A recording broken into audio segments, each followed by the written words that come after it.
Hare Krishna, Radhe Radhe. Welcome back to my प्यारी Shrimati Radha Rani channel. तो हम इसमें पढ़ रहे हैं और सुन रहे हैं प्रभुपाद लीला अमृत। तो चलिए चलते हैं अपनी आगे की कथा की तरफ। आज का अध्याय है हमारा 24, जिसका नाम है नई जगन्नाथपुरी। तो अब हम बढ़ रहे हैं अपने आगे अध्याय की तरफ और सुनते हैं आज इसमें क्या बताया जा रहा है। तो जैसा कि नाम है वैसा ही अध्याय होगा। तो सुनते हैं आज की कथा, नई जगन्नाथपुरी।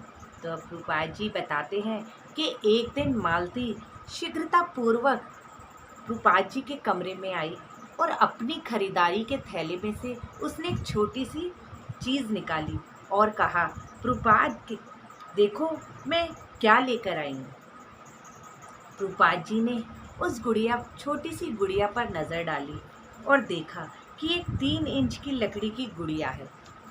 उनका सिर चपटा है, चेहरा मुस्कुराता हुआ श्याम वर्ण का था और आँखें बड़ी बड़ी और गोल थी। उसकी बाहें गोल मटोल आगे बढ़ी हुई थी। धड़ साधारण हरे और पीले रंग का था, जिसमें पैर नहीं दिखाई दे रहे थे। शील प्रभुपाद ने मूर्ति को सम्मान अर्पित करने के लिए तुरंत हाथ जोड़ दिए और अपना सिर झुका दिया। तुम भगवान जगन्नाथ को लाई हो। ब्रह्मांड के स्वामी को उत्फुल्ल नेत्रों से उन्होंने मुस्कुराते हुए कहा, वे कृष्ण हैं, तुम्हें बहुत बहुत धन्यवाद। शील प्रभुपाद प्रसन्नता से खिल उठे थे। जब तक कि मालती और अन्य लोग अपने आप को धन्य समझ रहे थे कि वे प्रभुपाद को इतना प्रसन्न देख रहे हैं। प्रभुपाद ने समझाया कि ये भगवान जगन्नाथ हैं, जो कृष्ण का एक विग्रह है और हजारों वर्षों से सारे भारत में पूजे जाते हैं। उन्होंने कहा कि जगन्नाथ की पूजा 2 अन्य विग्रहों के साथ होती है, एक उनके भाई और दूसरी उनकी बहन सुभद्रा। भाव विभोर होकर मालती ने पुष्टि की, कास्ट प्लस के आयात भंडार में जहाँ उनके जगन्नाथ का लघु विग्रह पाया था, उस तरह के और भी विग्रह थे। शील प्रभुपाद बोले कि उसे वहाँ जाना चाहिए और उन्हें खरीद लेकर आना चाहिए। मालती ने अपने पति श्याम सुंदर से कहा और वे दोनों शीघ्रतापूर्वक वहाँ गए और उस सेट के शेष को 2 विग्रहों को भी खरीद कर ले आए। शील प्रभुपाद ने श्याम मुख मुस्कुराते हुए जगन्नाथ को दाईं ओर रखा। बीच में उन्होंने सुभद्रा का विग्रह रखा, जो सबसे छोटा था। उसका मुख लाल वर्ण का मुस्कुराता हुआ था और धड़ चकोर काले और पीले वर्ण का था। तीसरा विग्रह भगवान बलराम का था। उनका सिर श्वेत और गोल था, नेत्र लाल पलकों वाले थे, मुख पर प्रसन्नता लाल मुस्कान थी। बाहें जगन्नाथ की भांति आगे बढ़ी हुई थी। धड़ नीला और पीला था। प्रभुपाद ने बलराम को सुभद्रा की बगल में रखा।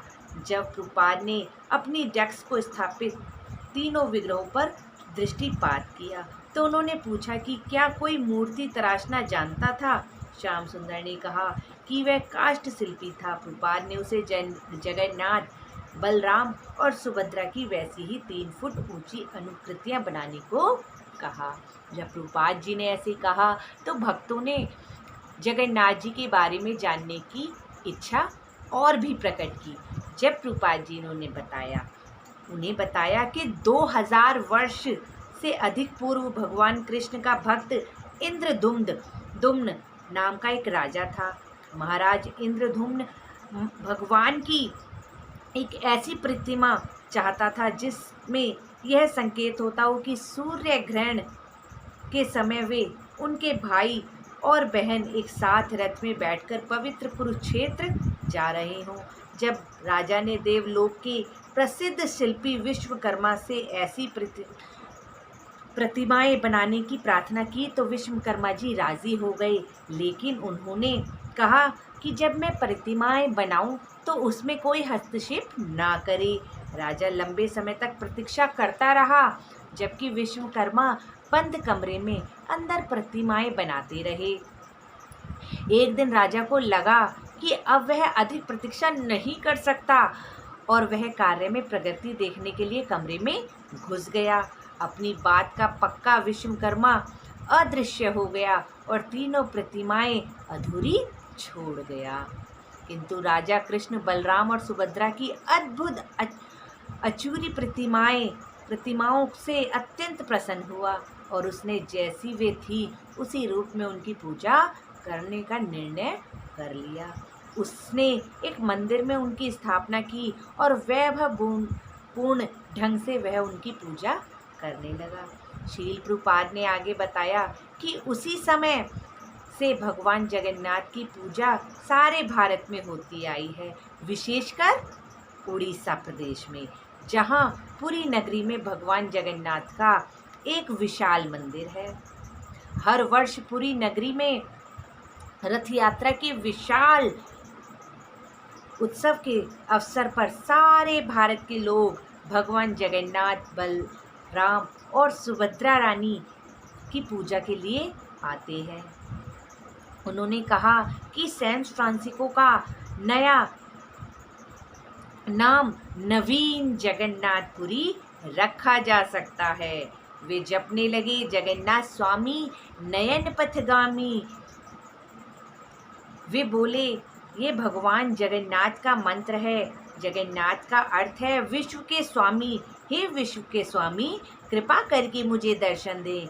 यह बहुत शुभ है कि आप यहाँ प्रकट हुए हैं।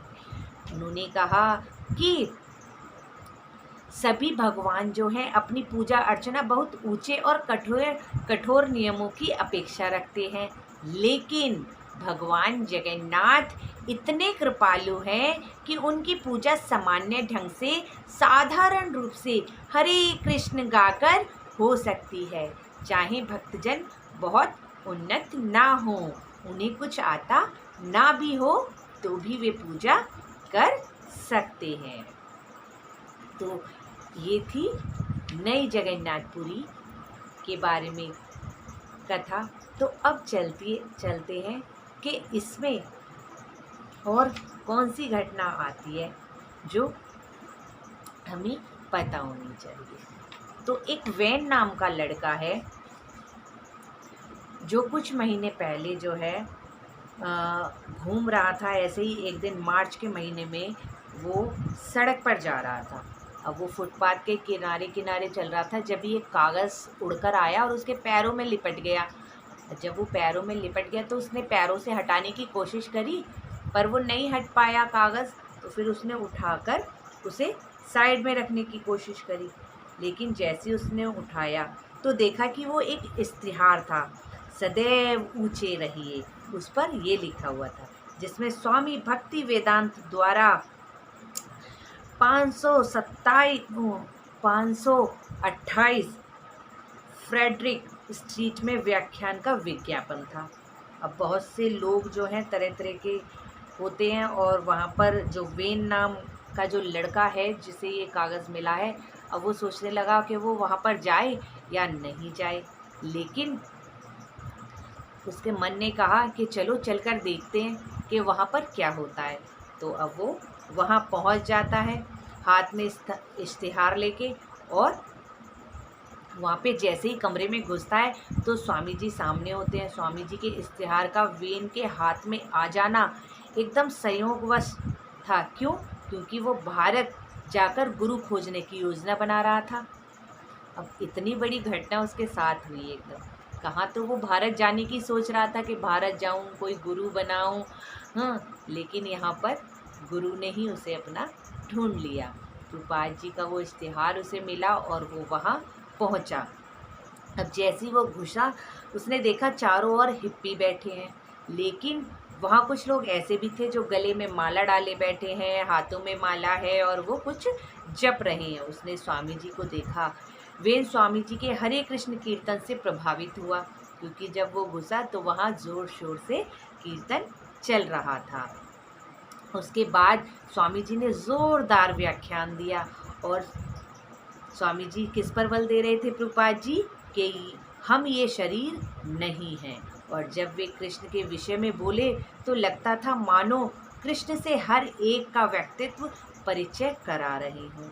अब जब कुछ घंटे बीत गए तो उसको एहसास हुआ कि मुझे स्वामी जी से जो है दीक्षा लेनी चाहिए, उनको अपना गुरु बनाना चाहिए। अब उसने और भी जो शिष्य थे उनसे इस बारे में जाना, तो उन्होंने बताया कि 16 माला जप, 4 नियमों का पालन करना होगा और ऐसे ही हम आगे बढ़ेंगे। तो वो रोज़ाना उस व्याख्यान में आने लगा और एक दिन उसने जब ये ज़ाहिर की इच्छा कि मैं अब दीक्षा मतलब जो है स्वामी जी को अपनाना चाहता हूँ, गुरु बनाना चाहता हूँ, तो शिष्यों ने क्या कहा कि आप प्रभुपाद जी से जाकर मिलिए।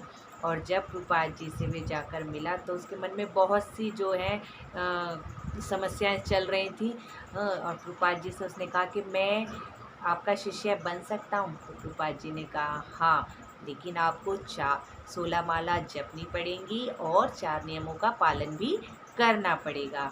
और वेन जो था उसने इसे मान लिया और वेन की जो सहायता है सभी शिष्यों ने की।